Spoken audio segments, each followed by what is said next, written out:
The market for identity as a service poised to reach some 16.38 billion USD by 2028 alone. Identity transformation is now overtaking its digital and cloud cousins in terms of business prioritization. One key area is a challenge to balance mitigating cyber practices against enabling remote and hybrid working practices too. And the key to attaining flexibility and security by design is this focus, is identity. So to dispel some of the myths, get tangible takeaways and advice, do join us for this identity special event on July 26th.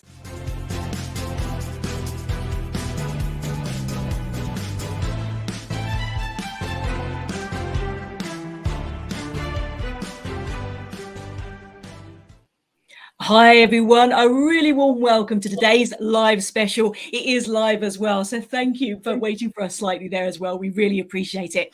I'm your host, Sally Eves, CEO of Tomorrow's Tech Today, and we're delighted to be coming together to dive deep into one of the most, I think, salient topics, I would say, of our time, and that is identity transformation. Even just today, traveling into an event this morning, there were 4 related news stories in about an hour just on this subject alone. It really, I think, is resonating with us all. And for me, I think it's clear that identity, when it's moved beyond, it's kind of fast overtaking both cloud and digital transformation cousins in terms of business prioritization. It really is, as the title of our event says, the building block, the foundation for everything. And I also think this is a trajectory that's set to stay and, indeed accelerate in both prominence and prioritization too. Today, the network, the device, they're no longer at the center of IT. Identity is every employee. It's the foundation of what we're all working for and the work that can be done and achieved. So to properly manage this, we need to transform the IT stack, and we need to start with the core management platform. But while there's challenges, and we'll definitely dive into that, my goodness, there's opportunities too. This is an amazing foundation for enablement, I believe, as well. So before we do anything further, I have an amazing panel with us today, and I'd love to do a little round robin first to get us started, and then also just to all our audience here as well, Q&A. We love your questions. So whether that's within the event today or outside of it, we'd love to respond to your questions, your ideas, and your opportunities too. So we really want to listen to that and respond to your concerns, your suggestions, your ideas as well. So without further ado, I'd firstly love to introduce our panel. And if I may, got a lovely coming together here with JumpCloud and Totality Services. Perhaps Raj, if I could go for you first, a little bit about yourself, the person behind the tech, if you will. Sure, absolutely. I'm glad to be here. Thanks for having me, Sally. So again, I'm Raj Bhargava. I'm co-founder and CEO of JumpCloud, and I've been founding and running companies for a very, very long time. We've done 10 now. So this is my passion, is building transformative technologies that can go out to the market and really make a difference. So that's me. I love that, Raj. Thank you. Pleasure to speak to you about that earlier as well. Real shared passion. And Pedro, I'd love the same question to you. A little bit more about yourself for the audience would be wonderful. Thank you, Sally. Great to have us here. Pedro Martins, Totality Services, with an IT MSP provider in the UK. I've been doing this for about 10 years now. It's an absolute passion. It's not a job. It's something that I've always wanted to do along with my co-founder. So yeah, we've basically developed and built and grown Totality Services into delivering IT solutions and assistance. Amazing, fantastic. And Charlie, same to you, please. So hi, I'm Charlie Ackfield. I'm the technical account director at Totality Services. So I've been working with Pedro for a number of years now in Totality. I've been supporting sort of small businesses throughout the London area for in excess of getting up again for 15 years now. And yeah, love it. Wouldn't have anything different. And yeah, it's great to be partnered with organizations like JumpCloud as well. I love it. I love it. That dynamism you mentioned there as well. For anybody watching at the moment thinking of this as a space to get into, I'd love to kind of respond to that as well. What a place to have an agency for change. I think, the scope of change we're talking about, the opportunity to get involved in that. Well, let's put a showcase on that maybe towards the end as well. So fantastic stuff. So I thought for our conversation today, I like to talk in pillars, and I think really drilling into the what, the why, the challenges, but also the how of identity transformation might be a great way to kind of guide our conversation today. So starting with that what, kind of drilling into the IT landscape today, I think probably the first kind of word that springs to mind is, it's complicated. We've got lots of different things coming together, this age of convergence we're living in at the moment, and issues maybe around things like fragmentation fragmentation, like bolting on legacy tech, sprawling environments, sprawl in particular, whether that's cloud or vendor or different tool sets, for example, even things around over-reliance, for example, around Microsoft Active Directory, lots of different things in scope here. So perhaps we can drill into this, a perfect storm of activity and the way that's affecting organizational thinking as well, and particularly around this new IT backbone around identity. Perhaps, Raj, could I go to you first on this one? And again, I'd love to give this holistic view, yes, what some of the challenges and changes are, but also this enablement foundation as well. Yep, absolutely, Sally. So I think, when we step back and we think of what's the most important thing that an IT organization does for their organization, their company today, I think it's connecting people with technology, right? And so that has become harder and harder to do. How do you do that securely, safely, and frictionlessly across an organization? That's become much more challenging. So we're coming from an on-prem identity infrastructure, which then has been transformed with adding technology upon technology upon technology to try and make it work for the modern cloud era. Well, so what we said is, why don't we help people transform their identity platform from being an on-prem sort of hodgepodge of solutions into a cloud native service, cloud native solution. And that's really what we think of identity transformation. And there are absolutely challenges all along the way, but there's also massive opportunity.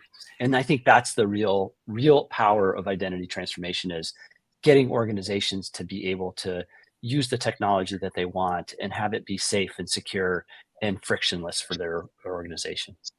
Absolutely. I think that friction-free point is such a strong one. And we know we've seen quite a lot of research recently saying that if you do have those points of friction, only one or two examples of that could mean a consumer walking away, but equally an ecosystem partner as well. It really is right up there in terms of prioritization. So brilliant intro, Raj. Thank you so much. And Pedro, perhaps I could bring you in here if I may as well. And perhaps we could start with some of the history around the transformation here. And I'd love to learn more about how you're supporting customers in this particular area.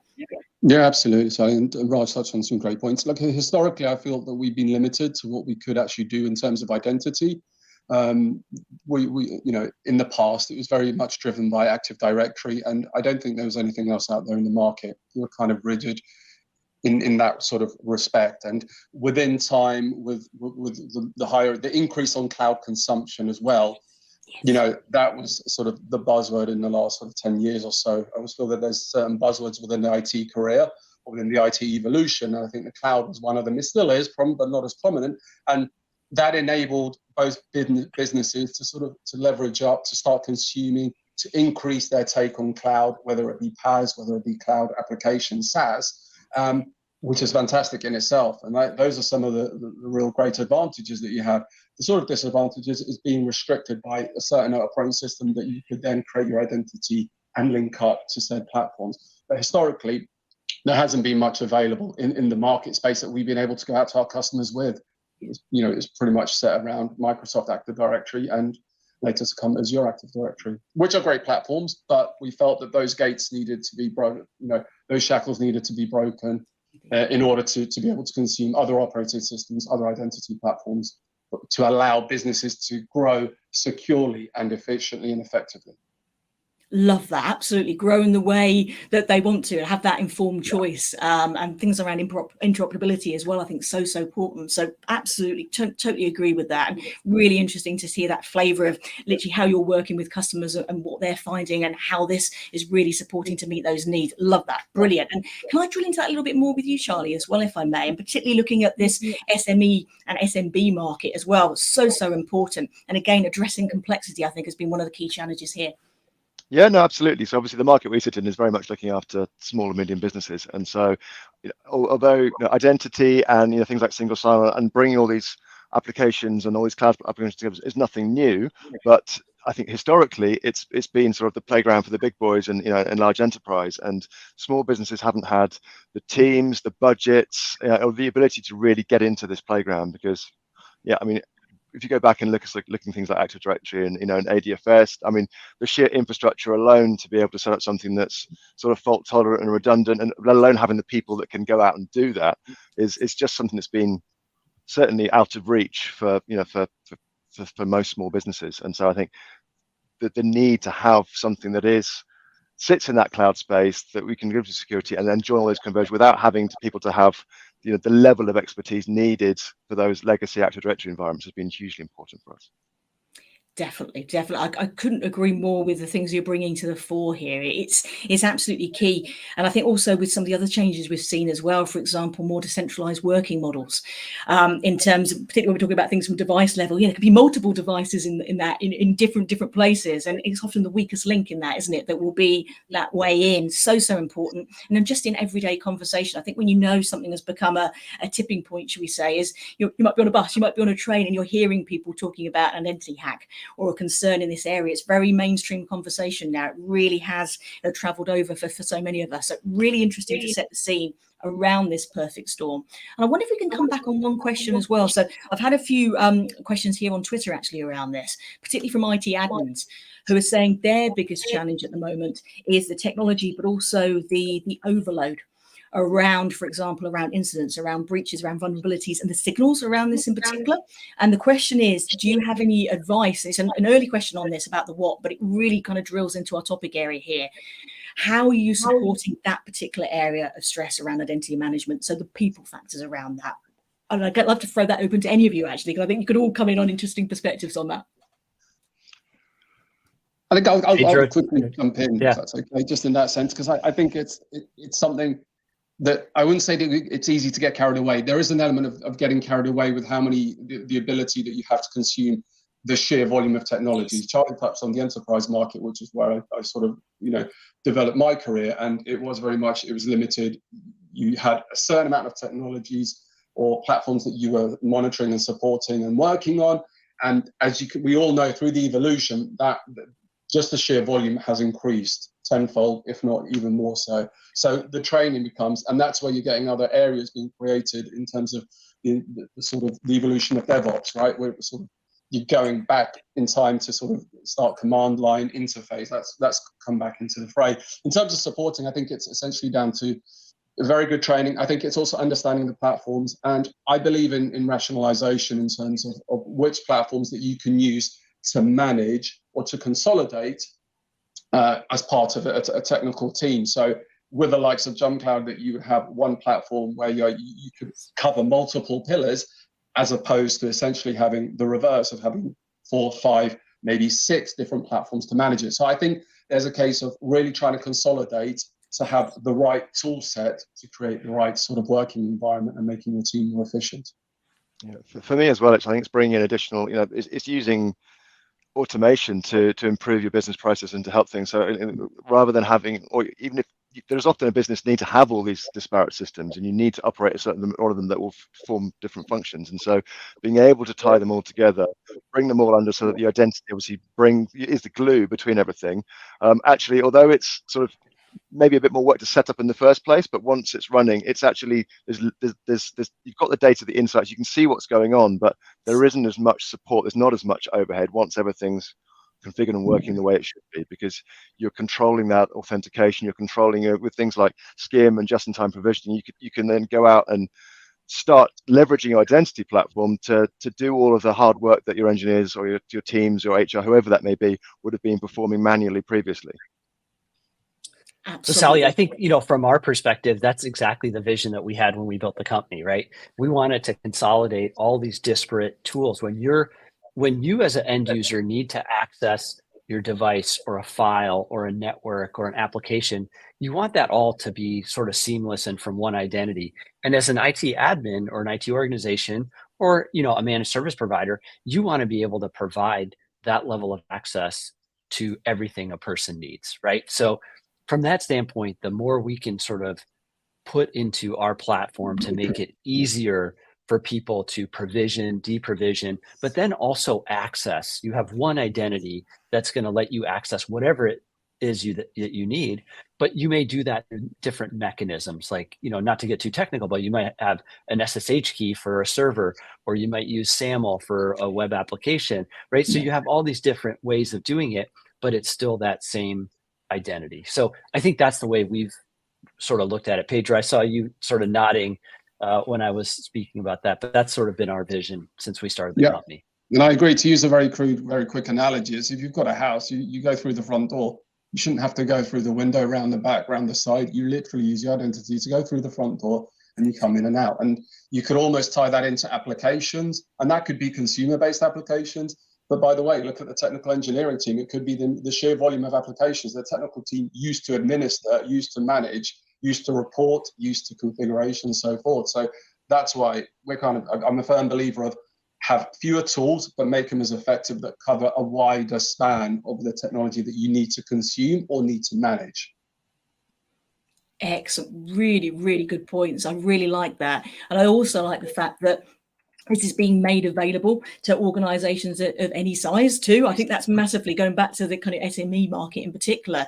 So important. That we're breaking down barriers to access here as well with what's available. So I think that's really important too, because I think sometimes there can be an awareness gap there. Same thing around security. Is this support available? How, what barriers are going to be in the way of using that in my business? But actually, there's a lot of support here, and it's bringing it all together, that integration piece, and making it easier to do too. So there's lots of challenges being addressed here. Fantastic. And I'd love to drill in a bit more about this why as well. I mean, we've naturally covered a few things around changing expectations and behaviours in the market as well, but so many things happening, whether that's uncertainty in the economy, I think we're seeing with the energy sector, rising security threats, IT and OT convergence, so many different things that are happening. And we need kind of more automation, more operational efficiency, and more reusability as well. So again, things around shared value.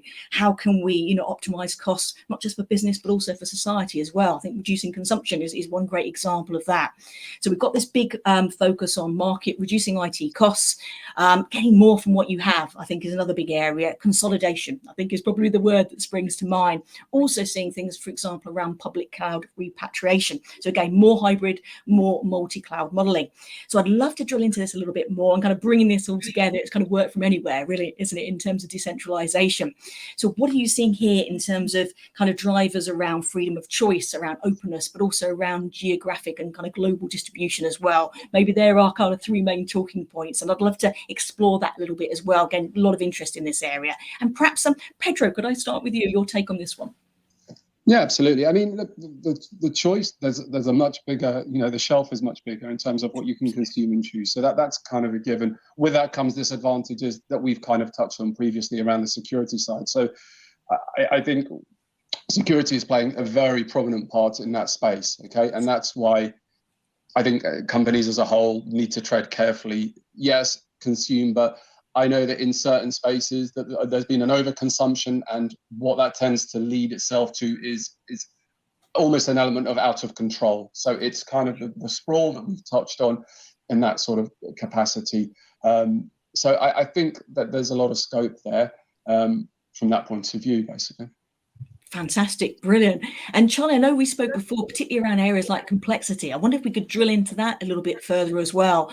But also areas that are evolving, maybe around ESG too, because I know we've got a shared interest there. So as far as, I mean, the processes and the automation side and increasing efficiency from our perspective, we're the outsourced IT department for the majority of our clients, and so it's hugely important to us to reduce the complexity as much as possible. We want everything as simple as it possibly can be.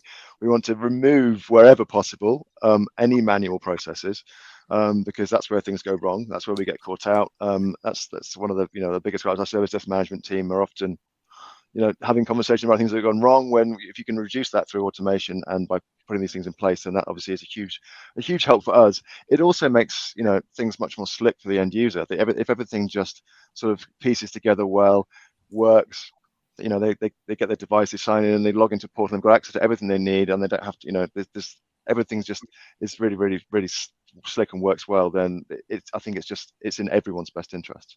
Absolutely. Probably is a shared value proposition, Charlie, I think, isn't it? Absolutely. Totally agree. Kind of three big win areas there, I think. And Raj, if I could pass that over to you as well. Yeah. So I think, the notes I was taking when you were talking about this is, identity is this really kind of interesting spot in the IT universe, if you will, IT landscape. It's one of the few things that sort of touches productivity and security, and it's sort of like this combination of the two, right? There's very few things where it's a business enabler, but it's also, potentially something very important for security. So from my perspective, I really think about it as, why is this super important? Why should people focus on this? Why are we spending time on this? It's ultimately, it's got to be a positive thing. It's got to be, this is going to enable people to have more opportunity to build a better business, to have their team be productive, more productive than they are today. And then ultimately, it's going to drive better cost, better security, right? So I think in general these days, there's so much drive to just cut cost, but at the end of the day, you can't save your way to success, right? That's not how you're gonna get to success. You've got to figure out, how do you grow your business? How do you grow your team? How do you make them better at what they do? And this is one of those things where you're connecting people to the technology that they can be most successful with. Exactly. I totally agree with that. It's similar analogy around security. I sometimes talk about the cost of not investment. I think we need to change the narrative around that. I couldn't agree more in terms of that investment in growth for success. I think that should be a t-shirt, Raj, to be honest with you. I think that's absolutely spot on. I really, really agree with that. Brilliant stuff. Thank you all about that. And again, the challenge questions keep coming up in the messages I'm getting over here at the moment as well. So a lot of interest in diving into some of these more in particular. So we've already set the scene a little bit about kind of the IT admin role in particular, the different vectors of change, but also the different challenges in terms of sprawl, in terms of security threats, in terms of operational, burnout, for example, as well. That's something that's rising as well. So lots of things happening there. And again, pick a mix of where we could go with this, but it's absolutely essential in terms of, improving stability and security, the ability to keep up with this, rate and scope and scale and sophistication of change that we're seeing, particularly in terms of cyber threats, and a lot of issues around, how to troubleshoot better. Patching, I think, is a really interesting example. Over COVID, I think it was on average every company delayed up to 5 times before patching, and that's one of those great examples of foundations and getting those right, but actually potentially missing that. So many areas we can drill into there. Patching has come up with 3 different questions already. Perhaps Charlie, if I could go for you first on this particular one, given that kind of scene setting, and again, more challenging that as well, of just kind of picking out a top 3. Where are you seeing this in terms of the biggest challenges you're supporting your customers with, how you're working with JumpCloud around that too? Because again, I think ecosystem has such a part to play here. I'd love to hear that from your perspective, and then hand it over maybe to Pedro next. Sure. So yeah, I mean, there's a lot of challenges with this stuff. So I mean, one of the ones we regularly come up against again, which is it comes back again to this sort of potential for platform sprawl or cloud sprawl, where you've got so many different platforms, is that unless you've got that central management of everything, you've got countless applications that are being used from different departments in the business. They could all be crucial to your business, but they are configured separate. Each one's configured with its own authentication. Each has got its own security configurations. You might have those misaligned. Some you have requirements for some, not others. You haven't got any alignment across your stack unless you control it all through this identity. And also, if you're coming into the ease of use, and you want to make things simple and easy to use, because if you don't, then your users are going to find the path of least resistance, and so then you start getting things like shadow IT that are coming into it. So unless you're controlling and having that platform where everyone can consume and use really easily, bring their own device, but give them easy access to all the business tools that they need to be the most efficient they can be in their job, then they're going to find other ways to work around it, and that's a huge challenge we're seeing as well.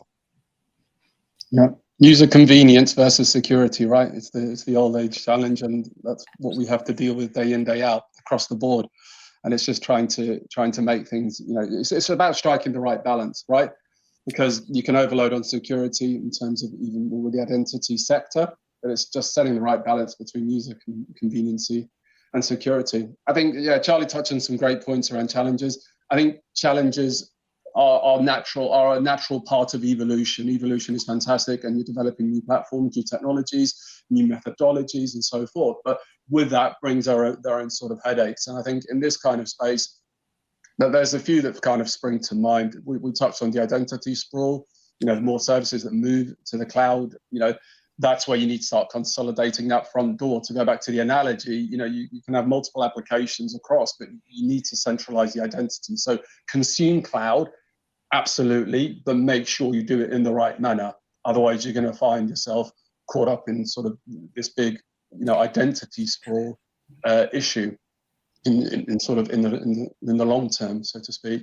I think that's some of those other challenges around, identity governance, compliance, ensuring that you're adhering to regulations, whether that regional, national, or global, even certainly with the likes of some entities that have to adhere to it. And and sort of scalability is a big one. The ability to, as more and more platforms, as we're consuming more platforms, there's a bigger reliance on sort of having identity providers to make sure that we're able to do so.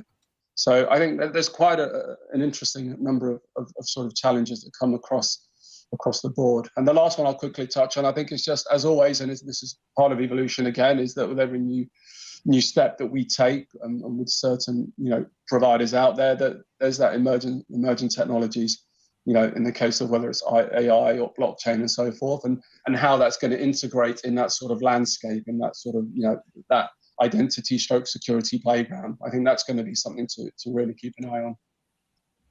Absolutely. And I think I'd add to that as well around visibility, another aspect of the sprawl element as well, if you will. I think that's a really interesting one too. And as you were saying, picking up on the AI theme there, the quality of the awareness and education and support and training, around these areas too, so that we can properly think through the integration piece around this as well. So I always kind of like tech and that education kind of hand in hand, if you will, and bring everyone with you. So also the storytelling around this, I think is really important, particularly in areas like data literacy, and ensuring there's empowerment around this to all roles in organizations, not just tech, solely tech facing one. And frankly, every role really has an element of tech or data literacy, inherent in it anyway. So again, that personalization around skills uplift, I think, is really important here too. Rod, I'd love to bring you back in here again, and it could be an interesting one here to pivot from challenge to opportunity too, in terms of opportunity drivers around this. But I'd love your take from either of those angles. Yeah, I mean, look, I think at the end of the day, organizations really are trying to move forward, and they're trying to figure out, like, how do they solve these issues where they're at. Many of these organizations are coming from, old school, infrastructure, and they're trying to get to the next generation. They're trying to take an advantage of cloud. They're trying to take advantage of AI. They're trying to take advantage of all these next generation things. And like you said, almost every organization in some way touches knowledge workers or workers that have to deal with, some level of technology. And so the core is, how can we make access to that technology secure, safe, frictionless, right? Pedro sort of touched on it very, very much, of how can we make sure that people are enabled, but then how can we do that safely? And that's sort of what this all boils down to, ultimately, is to take advantage of technology. I mean, that's why I think, Pedro and Charlie, I don't want to speak for them, but their business is enabling organizations to be successful with what they want to do. And they want to do that leveraging technology. And I think that's a pretty big opportunity on the positive side, right? There's obviously the negative issues of, all the security things that people have to deal with. But the positive side absolutely is, helping people grow their businesses. Couldn't agree more. And that's why I really wanted to bring that out as well, to get that balance in there. Absolutely, there are these challenges to address. And I think we're talking about some really practical, not just from technology point of view, but also from culture and skills, etc., that can help support navigating these challenges. But you're absolutely right. Get this right. And there's an amazing opportunity here for shared value success, not just business value, but also societal value as well. I think there's some really interesting areas that we can dive into here. And also that democratization of support around this, I think, is so key too. And you naturally tied me up there, Raj, in terms of my next area, which was all about this how, in terms of where we're moving forward here. And again, I'd love to do a round robin on this, and not just from the tech perspective, but all those holistic elements that come into play to make transformation of any form a success. And Raj, could I go for you first on this one? Because I'd love it. It kind of dovetails kind of where you ended off in the last question. Might be a nice way to set up this aspect of our conversation as well, drilling in how you're helping organizations prepare to make such an identity transformation, whatever stage they're at right now. Yeah, I think, Sally, that's the right question to be asking, right? I mean, obviously the technology is one thing, but the second piece is, and the technology's there. We know how to do this. Everybody knows that it's possible. I think when you were talking about how do you get an organization to change, that's where it gets really interesting, right? Especially when you've got organizations that have legacy infrastructure, they've got legacy processes, they've got people that are, productive in the way that they've done things. And now you're asking them to change. You're saying, hey, there's a better tomorrow. There's a better way. Yeah. And I think absolutely. And Pedro, I'd love your perspective on this. And Charlie, I think it starts with, basically real commitment and real vision at the top, or at some leadership level, to say, here's the vision of where we want to go to. Here's the better tomorrow. And then you do a great job of getting everybody on board in an organization around that. If you don't do that, I don't know how a transformation ultimately is successful. And that's why there's so many failed transformation projects. It's because, you know, we didn't get the people aspect of this all taken care of. We didn't get everybody to see what we all saw, what the vision was, where we're going, how we're going to get there, why we're going to go there. And once you've done that, and if you're successful at that, I think the process gets a heck of a lot easier. That doesn't mean it's easy by any stretch, but it turns it from being a cultural problem into being much more of a execution problem, which is you'd rather be in the execution problem area than a cultural problem. Cultural problems are very, very difficult to solve.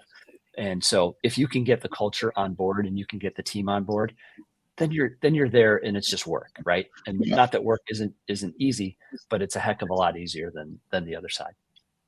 Fantastic. I couldn't agree more.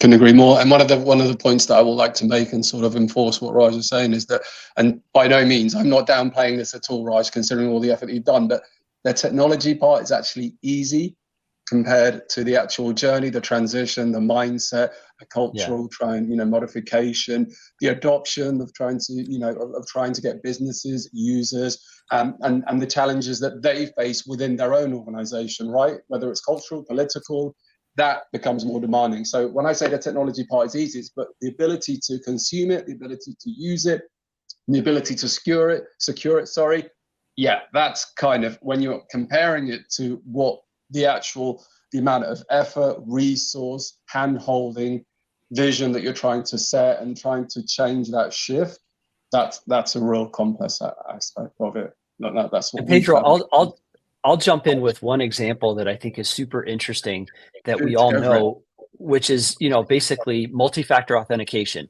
right? Which is such a critical and important part of keeping us safe and secure, right? Think about, 5, 7, 8 years ago, whatever it was, we were typing in digits, or we'd have these fobs, even 15 years ago, RSA or whatever, right? You have these fobs, right? You remember this is how we did MFA, right? Be careful. I know. I'm old, Pedro. We know this, right? But you look at that now, and up pops a little notification on your phone, and you just hit the button, right? It's such a transformational experience where people are, they know this is important, but there was so much friction before that it didn't catch on as much. But today, you look at it, hopefully just about everybody has two-factor or MFA attached to their accounts. And if you haven't done it for your email account, please do it for your email accounts. It's so critical. We actually think doing it for devices is really important as well. But, I think just even that one single example, Pedro, to talk about, how technology, yes, the technology has been there, but how do you get adoption? It's, you make it super easy and you make it cultural. Yeah, it becomes the norm, right? There's friction at first, and then so that's a great example. And there's a few others, like you mentioned, RSA, that brought back some memories for sure. But it does become the norm, and people start to realize the importance of it. But you still find, even 15 years on, Raj, that that message still has to be drilled. It still has to be portrayed. Absolutely. It still has to be sort of handed down as we do at Totality Services with our customers in that security field, and which Charlie does with some of our customers, and the rest of the team do. But it's a fantastic example of how you hope that in time it becomes part of the norm that you're just doing it. So that's where what we're doing in terms of the identity, again, we're probably getting some friction, some pushback, but in time, with understanding, with setting the right culture, the right vision, the right information, you start to move things along. And hopefully, Raj, in 10 years' time, we'll have another conversation about the technology we're using now and how that's evolving to becoming second nature. That'll be interesting to see what it will be, actually. So let's make sure we keep in touch. Love that. For sure. Love that. Look back to look forward. I think that's absolutely spot on. And another thing, just listening to what you guys were saying there as well, I also think measurement could be an interesting area to bring in as well, and particularly when you're looking at getting that buy-in. I think sometimes, and again, where to start with some of these. I often hear that coming up. It's such a complex issue. Where do we start? But you need to know your baseline to do that. And again, to get that progress and to get buy-in and to incrementally innovate in this way, I think is really important too. So I think measurement matters, particularly when we're bringing in different types of measures increasingly now, and with geographic differences that came up earlier, for example, around ESG compliance. We're only going to to get more, in this particular area. So again, supporting with that, I think, is key. And what you were saying around people, I think, again, right to the fore. And one particular area I think would be middle management here as well, because again, Raj, you mentioned about knowledge brokers there. They really are, such agency and such a pivoting role as well, between, C-suite and VP and onboarding, and really kind of taking the pulse, so to speak, in many ways, but often most squeezed too. And we've seen particular issues around burnout and also proximity to churn in that particular layer that is so important and pivotal for success. So it really is bringing to the fore, I think, all of this together, what an holistic focus is needed on identity transformation. It's not just a technology conversation, although that can massively help. We've seen, obviously, Raj, what you were explaining there in terms of JumpCloud technology, and Pedro and Charlie, how you're using that with your customers too. Massive difference, particularly supporting SMEs and SMBs too. But it is that combination. It's technology, it's skills, it's the right change management approach, like CI/CD, for example, and skills and skills uplift as well. It's all of these things together. And I know we're kind of in our question section now. I'm going to pick a few that have come through. And again, I'm going to pick the first one, if I may, that goes more into kind of this human side and the complementariness of technology and people together. What advice do you have for my organization? This is from Mike. He's leading an organization at the moment. They're really resonating with everything that's been spoken about today, but it's the culture question. What are your top tips in terms of bringing people on board with you in terms of developing in these areas? Because they're basically saying they're getting pushback. Is it another change initiative? That type of thing. How do you get everybody coming together around why this matters so much? And I would hark that back to kind of why the time is right now for identity transformation as part of this. But I wondered if who would like to come in on that one, because I think you'd all cover this in so many interesting ways. I can take that a little bit if you like. If please, Charlie. We do. I have conversations with our clients, all the time about this sort of stuff, and we're going in through. And the benefit of of platforms like JumpCloud is it's a double win. You can go in and things become. We've talked about sort of like the security and ease of use and usability being diametrically opposed. Actually, platforms like JumpCloud bring them together and make them easier to sell, essentially, because you can get with one platform, you can increase your security, you can create all of your policies, do everything you need to get the improvements like MFA that you need, but at the same time making the life of your staff, your employees easier by bringing the platforms that they use every day closer to them and easier to access. So it really is a double win. And as soon as you can have those sort of open conversations around, because increasing security is always a relatively hard thing. It's an easy thing. Everyone says they want to do it, but then when they get into the detail of it, it's like, oh, we can't do that. So, so it gives you, I think, the ability to bring both things at the same time. Fantastic. Shared value again. Brilliant. I love that. Yeah, I think you need to, just quickly to interject and to add 2 points very quickly. I'll touch on Charlie's point around staff. I think the one thing that kind of I wanted to touch base very quickly is we talked about a previous question initially in the show around burnout and so forth. I think having, in terms of the how, is making sure that the staff that we have that have the best tool sets and the ability and the right training as well to make sure that they are able to do their job without, these sort of really tough conditions that sometimes you can be put on. So I do sympathize when I hear, sort of a countless number of systems being used by sort of a senior technical team or technical team, because that's where I revert back to my previous point. Consolidation is very important. Yes. Being as lean as you can from a terms of application point of view, without compromise, I think is striking the balance to making sure that you're as effective as you can, and looking after the staff, making sure that they have the right tool sets, that they're not overloaded, and that they have the ability to come, engage, discuss.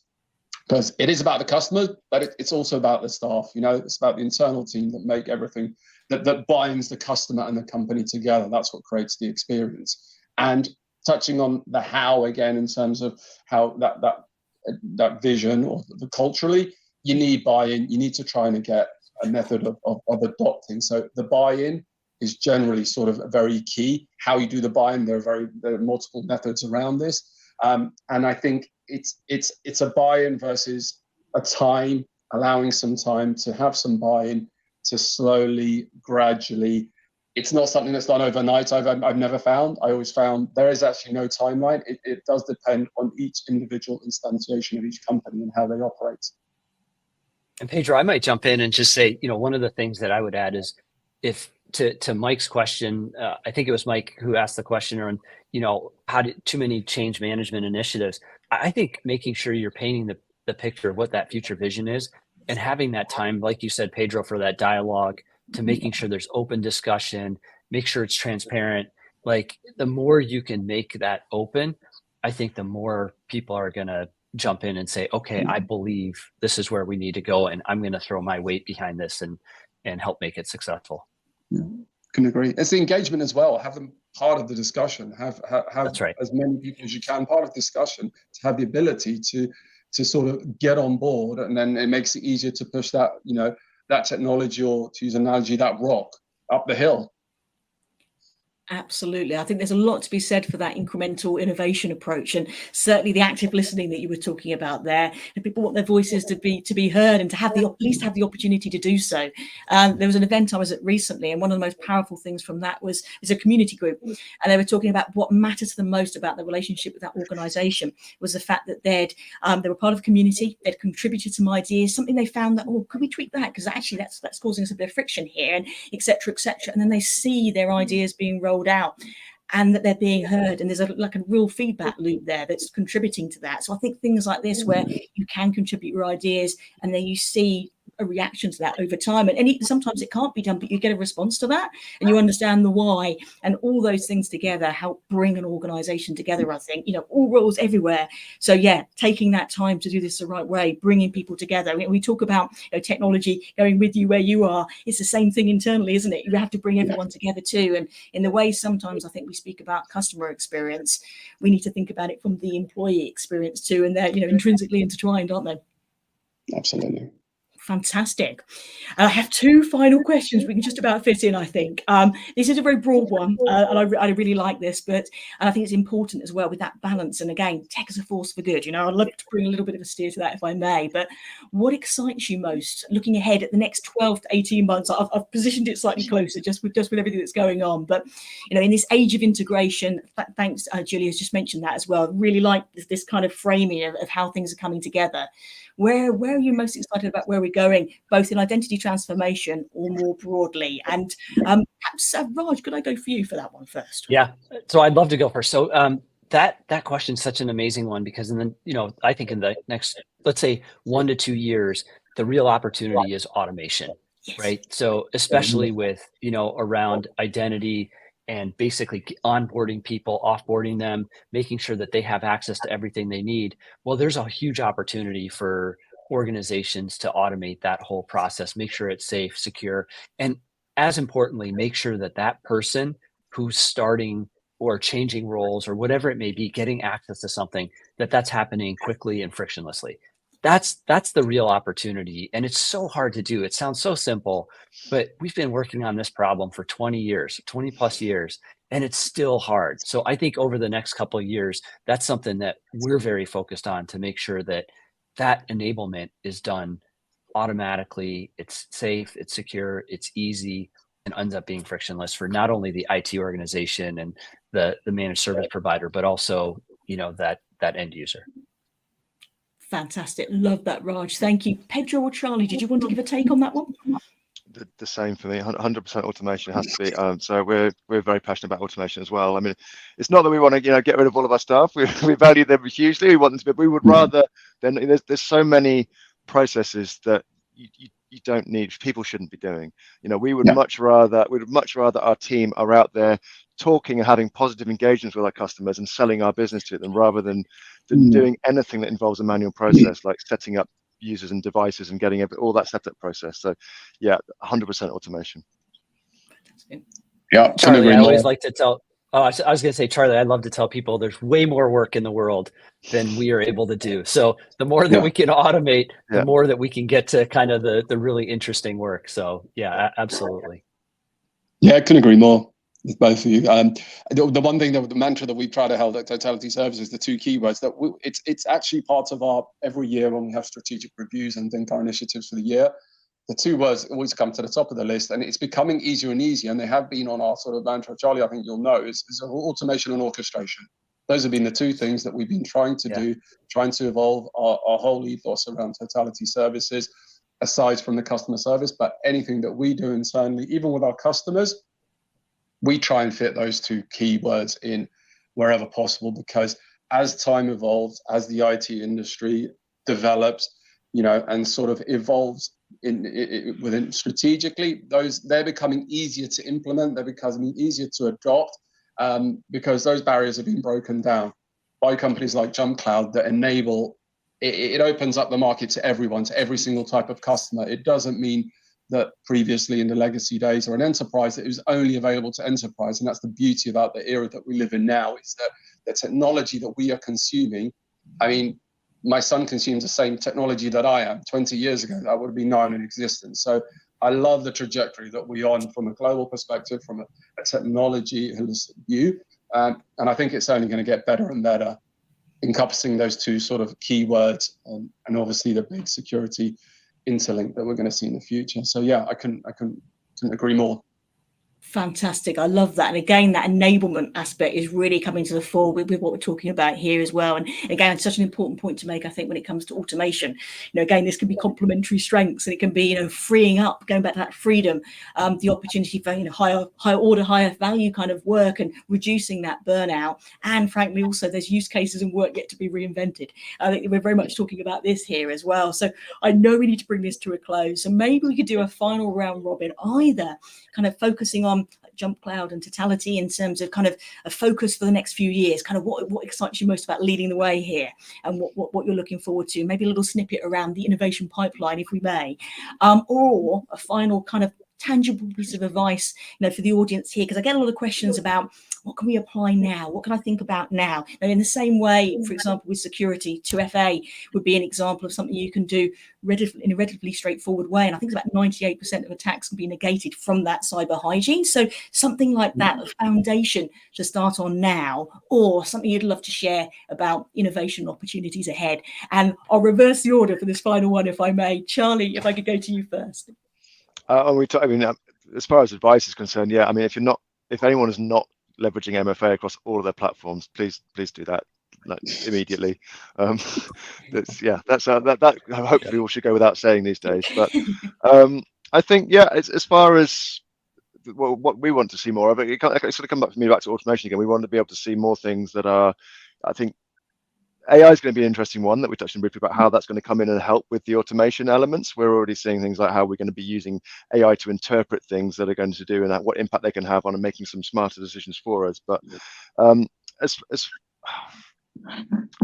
think we just, the advice would be look at identity. If you're not using any kind of centralized identity management platform today in any way, then go out, have a look. That it's certainly something that I think will provide numerous benefits to your business, and make life easier for your teams. So yeah, have a look.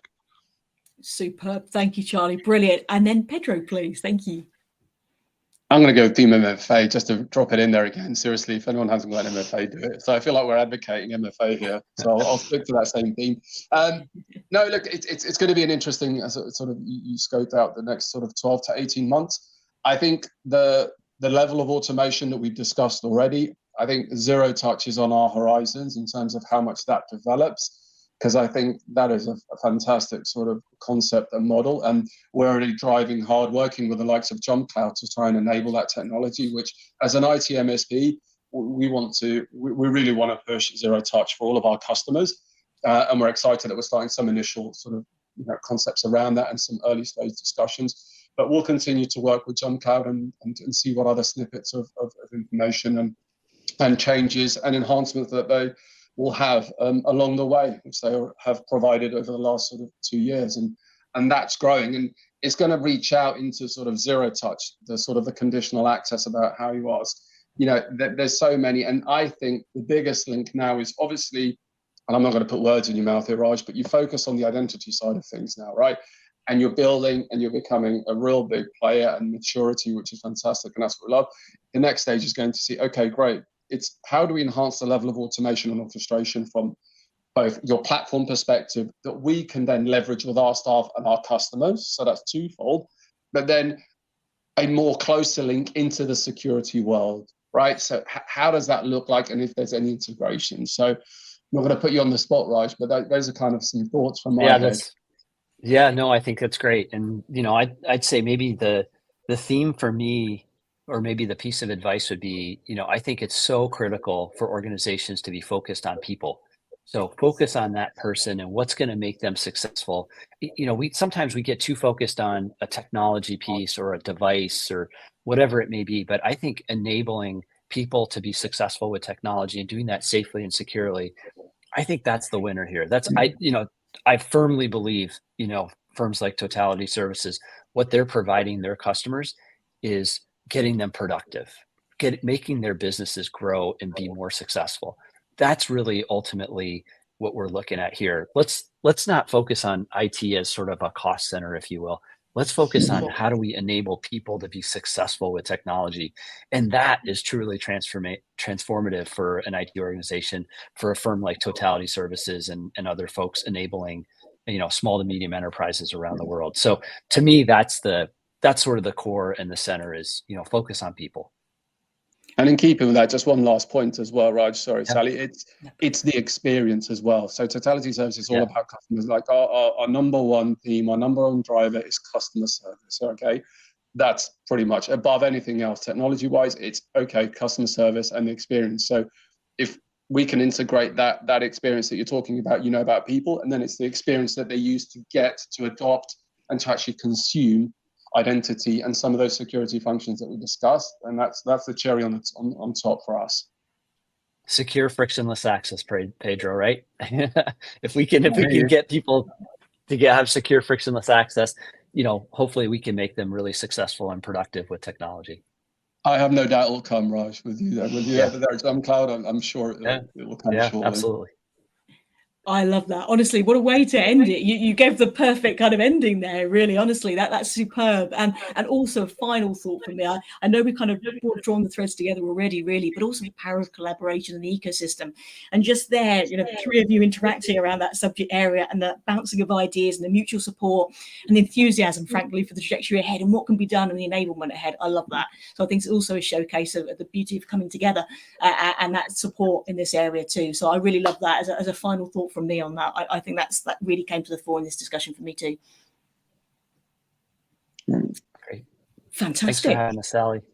Yeah. My absolute pleasure. Honestly, it's been a great conversation. I know we need to bring it to a close now. So thank you so much to Raj, to Pedro, and to Charlie for all your great conversation today. It's been an absolute pleasure, for some great questions as well. There's more and more of this coming in at the moment, and we're going to come back to that in some future episodes and content, and also directly as well with some future requests too. We'll also put some details in the event page, and outside of that with some follow-up information around JumpCloud, around Totality Services, and more access and more resources that you can help you on your IAM journey as well. And I know we need to bring it to a close, but again, thank you, Raj, thank you, Pedro, thank you, Charlie, and thank you all for watching. Thank you. We appreciate it. My absolute pleasure. Thank you so much. Thanks all.